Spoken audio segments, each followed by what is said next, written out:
আসসালামু আলাইকুম। আমি সৈয়দ শোভন আবার নতুন একটি ভিডিওতে আপনাদের সামনে হাজির হয়েছি। আজকে আমরা আলোচনা করব কোয়ান্টাম ফিজিক্স নিয়ে, কোয়ান্টাম ফিজিক্স বা কোয়ান্টাম মেকানিক্স নিয়ে। আমরা নিশ্চয়ই ক্লাসিক্যাল ফিজিক্সের নাম শুনেছি। ক্লাসিক্যাল ফিজিক্স মূলত আমাদের চারপাশে ঘটে যাওয়া প্রায় সমস্ত কিছুই ব্যাখ্যা করতে পারে। দৈর্ঘ্য প্রস্থ মেপে সম্পূর্ণ নির্ভুলভাবে ক্লাসিক্যাল ফিজিক্স সবকিছু ব্যাখ্যা করতে পারে, কিন্তু পদার্থের অত্যন্ত ক্ষুদ্রতম পর্যায়ে গেলে ইলেকট্রন, প্রোটন, নিউট্রন অর্থাৎ সাব অ্যাটমিক পর্যায়ে ক্লাসিক্যাল ফিজিক্সের ব্যাখ্যা অর্থহীন হয়ে পড়ে।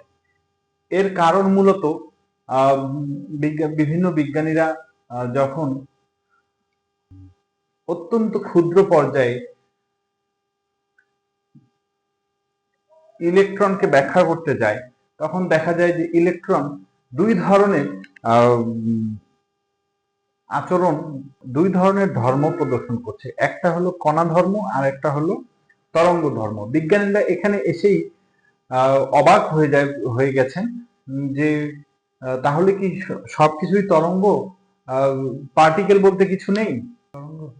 কণা বলতে আসলে কিছুই নেই? আসলে এটাকেই ব্যাখ্যা করে মূলত কোয়ান্টাম ফিজিক্স বা কোয়ান্টাম মেকানিক্স। তাই কিছু বিজ্ঞানীরা বলে থাকেন, কোয়ান্টাম ফিজিক্স যদি আপনি বুঝে থাকেন, তার মানে আপনি কিছুই বুঝেননি। আমরা হিউম্যান টেলিপোর্টেশন সম্পর্কে নিশ্চয়ই শুনেছি যে একটা ব্যক্তি ও এক জায়গা থেকে আরেক জায়গায় খুব সহজেই, আমরা নিশ্চয়ই ভিডিওতে ভিএফএক্স তে দেখি যে এক ব্যক্তি অন্য জায়গায় কোনো ট্রান্সপোর্ট ছাড়া এক ধরনের বলা যায় যে মিশে মিশে চলে যাচ্ছে। তো এই জায়গাতেই আসলে এটাও সম্ভব কোয়ান্টাম ফিজিক্সের মাধ্যমে। তো এ বিষয়ে আমি বিস্তারিত আলোচনা করব আজকে আপনাদের সামনে। আপনারা আমার সাথেই থাকুন।